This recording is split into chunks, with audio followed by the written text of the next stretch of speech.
Hikayat Indra Bangsawan. Tersebutlah perkataan seorang raja yang bernama Indra Bungsu dari negeri Kobat, Syahrial.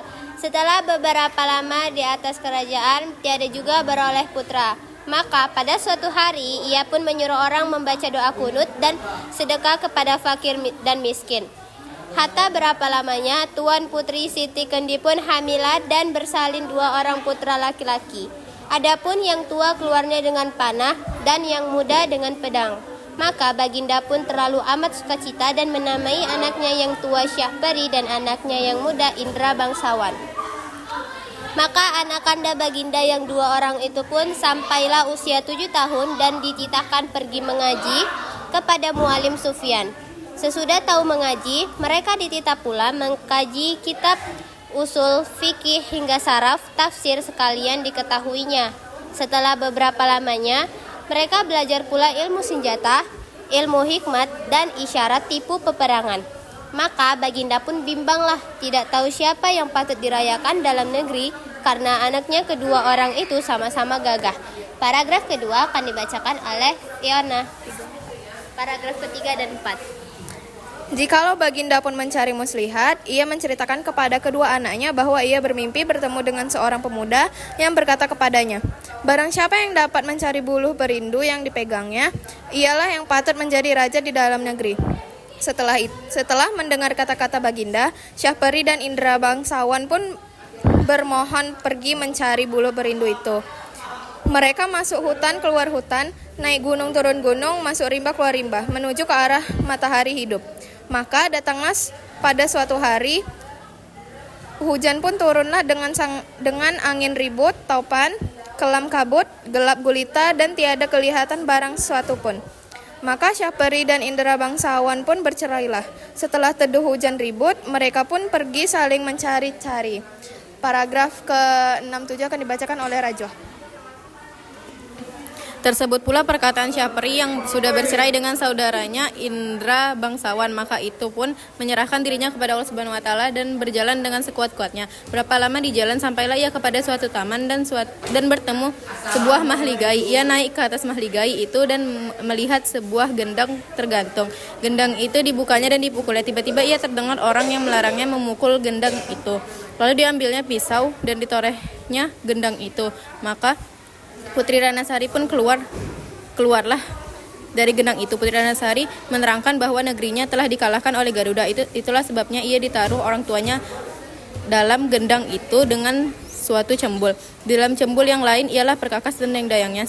Dengan segera Syahperi mengeluarkan dayang-dayang itu. Tatkala Garuda itu datang, Garuda itu dibunuhnya. Maka Syahperi pun duduklah berkasih-kasihan dengan Putri Ranasari sebagai suami istri dihadap oleh segala dayang-dayang dan inang pengasuhnya. Paragraf ke-89 akan dibacakan oleh siapa? Tersebut pula perkataan Indra Bangsawan pergi mencari saudaranya. Ia sampai di suatu padang yang terlalu luas. Ia masuk di sebuah gua yang ada di padang itu dan bertemu dengan seorang raksasa. Raksasa itu menjadi neneknya dan menceritakan bahwa Indra Bangsawan sedang berada di negeri Antah Berantah yang diperintah oleh Raja Kabir.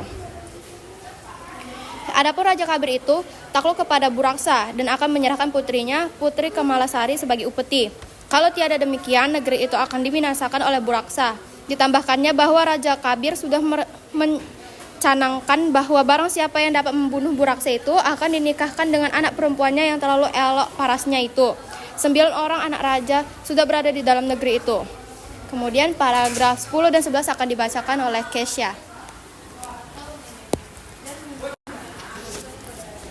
Akhirnya raksasa itu mencanangkan supaya Indra Bangsawan pergi menolong Raja Kabir. Diberikannya juga suatu permainan yang disebut sarung kesaktian dan satu isyarat kepada Indra Bangsawan seperti kanak-kanak, dan ilmu isyarat itu boleh membawanya ke tempat jauh dalam waktu yang singkat. Dengan mengenakan isyarat yang diberikan raksasa itu, sampailah Indra Bangsawan di negeri Antah Berantah. Ia menjadikan dirinya budak-budak berambut keriting. Raja Kabir sangat tertarik kepadanya dan mengambilnya sebagai permainan Putri Kemalasari. Putri Kemalasari juga sangat cinta melihatnya dan menamainya si Hutan. Maka si Hutan pun disuruh Putri Kemalasari memelihara kambingnya yang 2 ekor itu, seekor jantan dan seekor betina. Selanjutnya akan dibacakan oleh Via. Pada suatu hari, Putri Kemalasari bercerita tentang nasib saudara sepupunya Putri Ratnasari yang negerinya sudah dirusakkan oleh Garuda. Diceritakannya juga bahwa Syapri lah yang akan membunuh Garuda itu. Adapun Syapri itu ada adik kembar, Indra Bangsawan namanya. Ialah yang akan membunuh Buraksa itu. Tetapi bilakah gerangan Indra Bangsawan baru akan datang, Putri Kemalasari sedih sekali. Si hutan mencoba menghiburnya dengan menyanyikan pertunjukan yang manis. Maka Putri Kemalasari pun tertawalah, dan si hutan juga makin disayangi oleh Tuan Putri. Hatta beberapa lamanya Putri Kemalasari pun sakit mata, terlalu sangat. Para ahli nujum mengatakan hanya air susu harimau yang beranak muda lah yang dapat menyembuhkan penyakit itu. Baginda bertitah lagi, barang siapa yang dapat susu harimau beranak muda, ialah yang akan menjadi suami Tuan Putri. Setelah mendengar kata-kata Baginda, si hutan pun pergi mengambil seruas bulu yang berisi susu kambing serta menyangkutkannya pada pohon kayu. Maka ia pun duduk menunggui pohon itu. Sarung kesaktiannya dikeluarkannya dan rupanya pun kembali seperti dahulu kala. Selanjutnya paragraf 14 dan 15 akan dibacakan oleh Tata Gemintang. Hatta datanglah ke 9 orang anak raja meminta susu kambing yang disangkanya susu harimau beranak muda itu. Indra Bangsawan berkata susu itu tidak akan dijual dan hanya akan diberikan kepada orang yang menyediakan pahanya diselit besi hangat. Maka anak raja yang 9 orang itu pun menyingsingkan kainnya untuk diselit Indra Bangsawan dengan besi panas. Dengan hati yang gembira mereka mempersembahkan susu kepada raja. Tetapi tabib berkata bahwa susu itu bukan susu harimau melainkan susu kambing. Sementara itu Indra Bangsawan sudah mendapat susu harimau dari raksasa atau neneknya dan menunjukkannya kepada raja. Tabib berkata itulah susu harimau yang sebenarnya. Diperaskannya susu harimau itu ke mata Tuan Putri. Setelah genap 3 hari diperaskan oleh tabib, maka Tuan Putri pun sembuhlah. Hatta sampailah masa menyerahkan Tuan Putri kepada Buraksa. Baginda menyuruh orang berbuat mahligai di tengah padang akan tempat duduk Tuan Putri. Di bawah mahligai itu ditaruh satu benjana berisi air supaya Buraksa boleh datang meminumnya. Di sanalah anak raja yang 9 orang itu boleh berebut Tuan Putri. Barang siapa yang membunuh Buraksa itu, yaitu mendapat hidungnya yang 7 dan matanya yang 7, dialah yang akan menjadi suami Tuan Putri. Selanjutnya akan dibacakan oleh Salihah.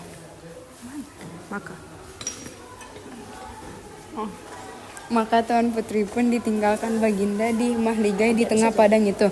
Si hutan juga menyusul datang. Tuan Putri terharu akan kesetiaannya dan menamainya si kembar.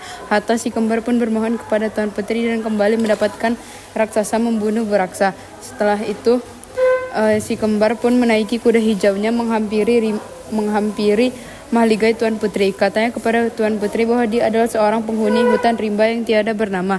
Tujuan kedatangannya ialah hendak melihat tamasya anak raja yang 9 itu membunuh Buraksa. Tuan Putri menyilakan naik ke mahligai itu setelah menahan jerat pada mulut bejana itu dan mengikat ujung tali pada leher kudanya serta memesan kudanya menarik jerat itu bila Buraksa itu datang meminum air. Si kembar pun naik ke mahligai Tuan Putri. Hatta Buraksa itu pun datang dengan gemuruh bunyinya. Tuan Putri ketakutan dan si kembar memangkunya. Tersebut perkataan Buraksa itu apabila dilihatnya ada air di dalam mulut bejana itu, maka ia pun minumlah serta dimasukkannya kepala ke dalam mulut bejana tempat jerat tertahan itu.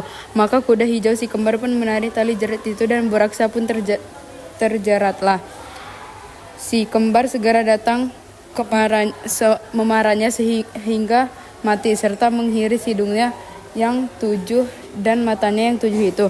Setelah itu si kembar pun mengucapkan selamat tinggal kepada Tuan Putri dan gaib dari padang itu. Tuan Putri ternganga-nganga seraya berpikir bahwa orang muda itu pasti adalah Indra Bangsawan. Hatta para anak raja pun datanglah dilihatnya bahwa Buraksa itu sudah mati, tetapi mata dan hidungnya tiada lagi. Maka mereka pun mengerat telinga, kulit, kepala, jari, tangan, dan kaki Buraksa itu untuk dibawa kepada Baginda. Baginda tidak percaya mereka sudah membunuh Buraksa itu, karena tanda-tanda yang dibawa mereka itu bukan alamatnya. Selang berapa lama si kembar pun datang dengan membawa mata dan hidung Buraksa itu dan diberikan Tuan Putri sebagai istri. Si kembar menolak dengan mengatakan bahwa dia adalah hamba yang hina, tetapi Tuan Putri menerimanya dengan senang hati. Sekian yang bisa kami ceritakan.